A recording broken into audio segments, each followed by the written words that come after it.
Good morning. Screen കാണുന്നില്ലേ? Audible അല്ലേ എന്ന് പറഞ്ഞേ.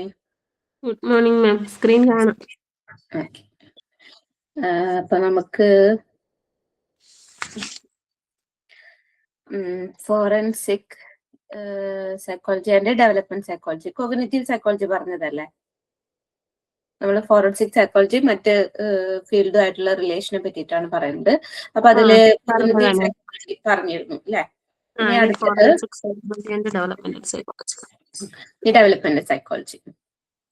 Forensic development psychology is a field that has emerged over the past 2 decades. 2 decades ആയിട്ടുള്ളൂ ഈ ഒരു ഫോറൻസിക് സൈക്കോളജി ഡെവലപ്മെന്റ് സൈക്കോളജിയും കൂടെ എമേർജ് ആയിട്ടുള്ളത്.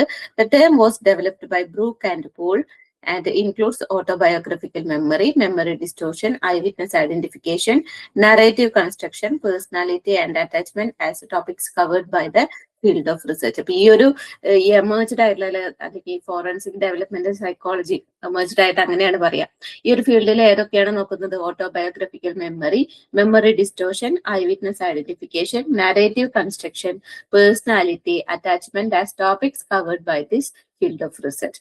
Forensic development psychology is oriented toward children's actions and reactions in forensic context. കുട്ടികളെയാണ് കൂടുതലും focus ചെയ്യുന്നത്. നമ്മൾ development psychology എവിടെയാണ്? കുട്ടികളിലാണ് അല്ലെ? കാരണം ഡെവലപ്പ് ചെയ്ത് വരുന്ന കുട്ടികളുടെ ഇതിലാണ് നമ്മൾ ആ ഒരു തിയറി പഠിക്കുന്നത്. അതേപോലെ തന്നെ ഫോറൻസിക് ഡെവലപ്മെന്റ് സൈക്കോളജി ഫോക്കസ് ചെയ്യുന്നത് എവിടെയാണ്? Towards children actions and reactions in forensic context.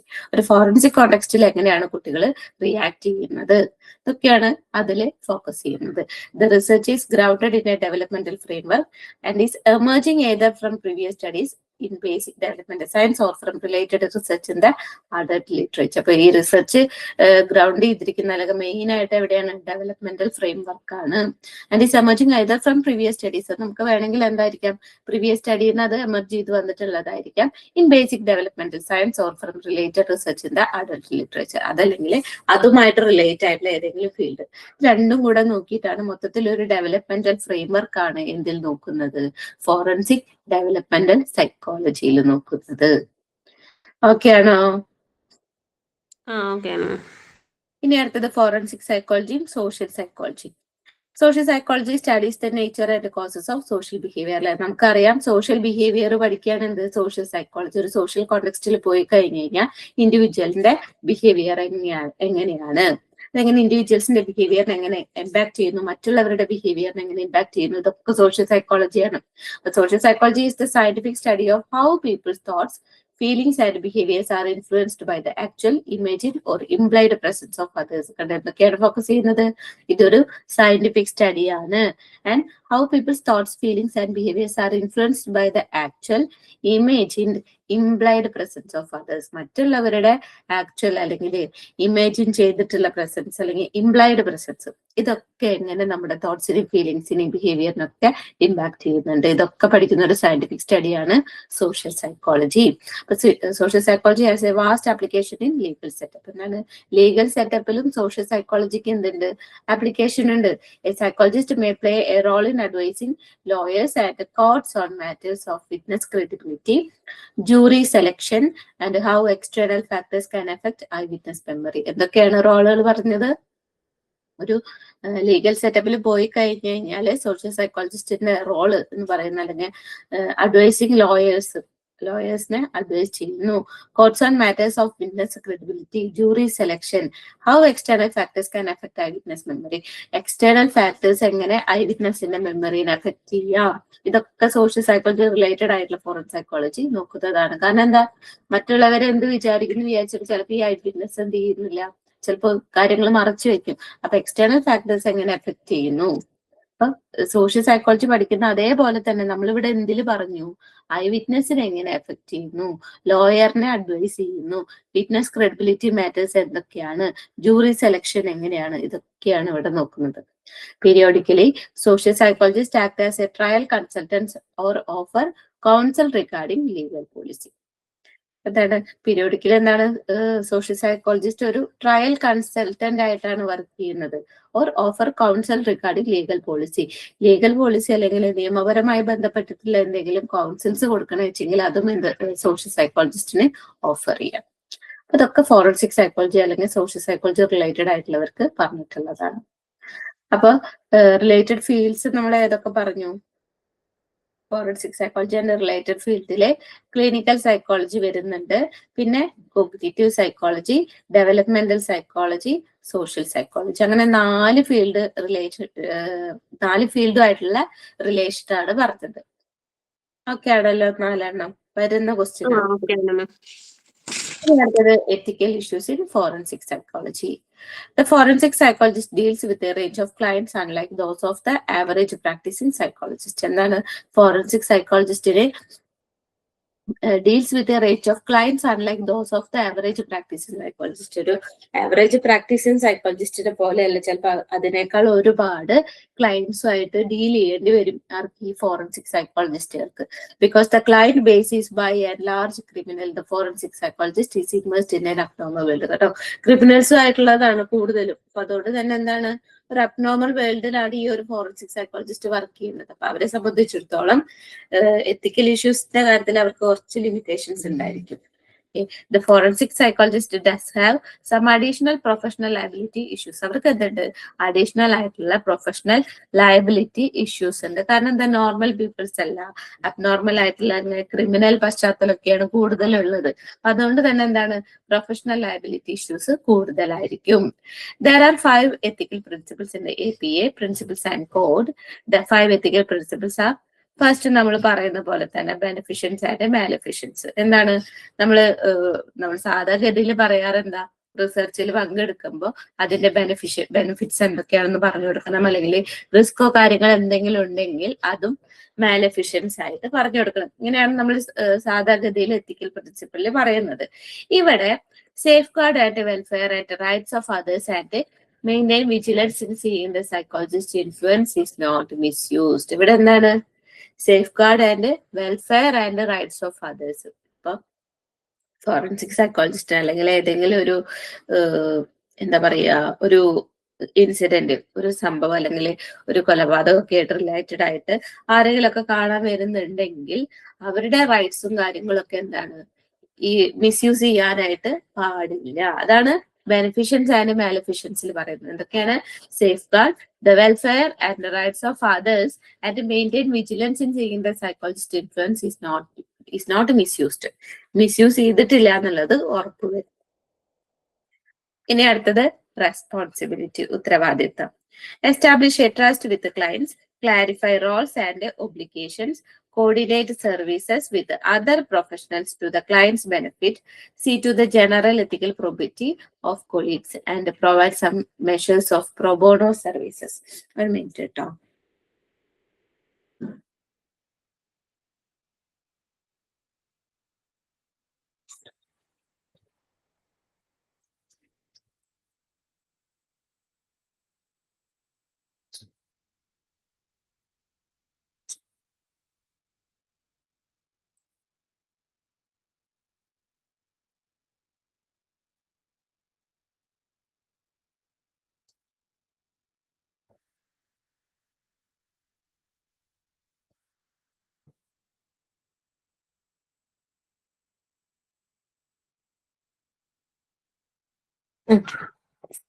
ഇപ്പോൾ റെസ്പോൺസിബിലിറ്റി, ഉത്തരവാദിത്തങ്ങൾ നോക്കുകയാണെങ്കിൽ ക്ലയന്റുമായിട്ടുള്ള ഒരു ട്രസ്റ്റ് എസ്റ്റാബ്ലിഷ് ചെയ്യണം.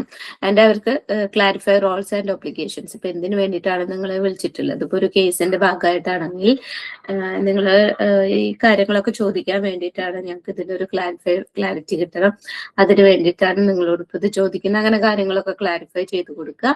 And coordinate service with other professionals, മറ്റു പ്രൊഫഷണൽസുമായിട്ടാണ് മീറ്റിങ്ങും കാര്യങ്ങളും ഉണ്ടെന്നുണ്ടെങ്കിൽ എന്ത് ചെയ്യുക, സർവീസസ് ഒക്കെ കോർഡിനേറ്റ് ചെയ്യുക. Clients benefit and see the general ethical probity of കൊളീഗ്സിന്റെ ജനറൽ എത്തിക്കൽ പ്രിൻസിപ്പിൾസ് ഒക്കെ ഒന്ന് നോക്കുക. And provide some measures of pro bono service. Pro bono service എന്താന്ന് വെച്ച് കഴിഞ്ഞാല് കേട്ടോ, എക്സാമ്പിൾ വെച്ചിട്ട് പറഞ്ഞുതരാം.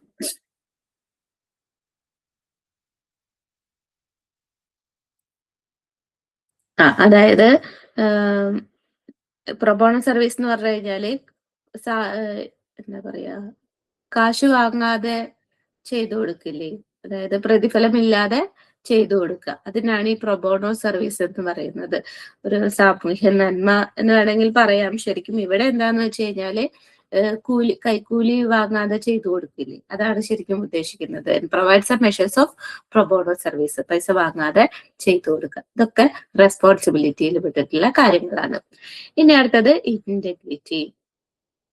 Promoted truthfulness in research, teaching and service, avoid dishonesty, deception, subterfuge and misrepresenting, and where any such activities are necessary, be sure the benefits outweigh and cost and the client damage is minimized or repaired.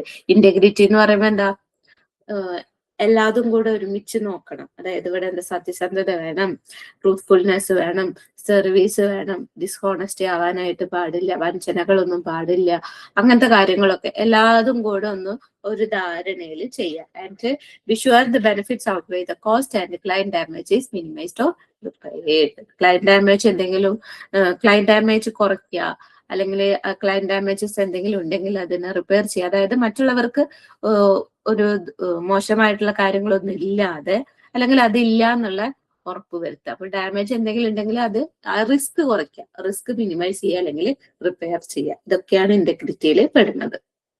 ഇനി അടുത്തത് justice. Allow equal access to services by the advantaged and the disadvantaged alike, and take reasonable care that any biases and limitations to competence or expertise do not harm recipients of the services. നീതി, അതായത് equal access കൊടുക്കുക. എല്ലാ സർവീസുകൾക്കും എല്ലാ ആൾക്കാരും ഉണ്ടെന്നുണ്ടെങ്കിൽ അവർക്ക് advantages ആയാലും disadvantages ആയാലും ഈക്വൽ ആയിട്ട് കൊടുക്കുക. റീസണബിൾ ആയിട്ടുള്ള കെയർ കൊടുക്കുക, ബയാസസോ ലിമിറ്റേഷൻസോ ഒന്നും ഇല്ലാതെ. And expertise do not have recipients of the services. എന്ത് ചെയ്യാൻ പാടില്ല, സർവീസസ് കൈപ്പറ്റുന്നവരെ ഒരിക്കലും മോശപ്പെടുത്താനായിട്ട് പാടില്ല. And respect for people's rights and dignity. Respect the dignity, worth, and the rights of people to privacy and autonomy. Apply safeguards to protect the vulnerable or impaired. Maintain awareness for cultural, individual, and role-driven differences or biases do not adversely affect the client. എന്താണ്, മറ്റുള്ളവരുടെ റൈറ്റ്സും ഡിഗ്നിറ്റിയും ഒക്കെ respect ചെയ്യുക, അവർക്ക് ബഹുമാനം കൊടുക്കുക. അവർക്ക് അവരുടേതായിട്ടുള്ള കാര്യങ്ങൾ ഉണ്ടായിരിക്കും. ഓട്ടോണമി എന്ന് പറഞ്ഞു കഴിഞ്ഞാൽ എന്താ,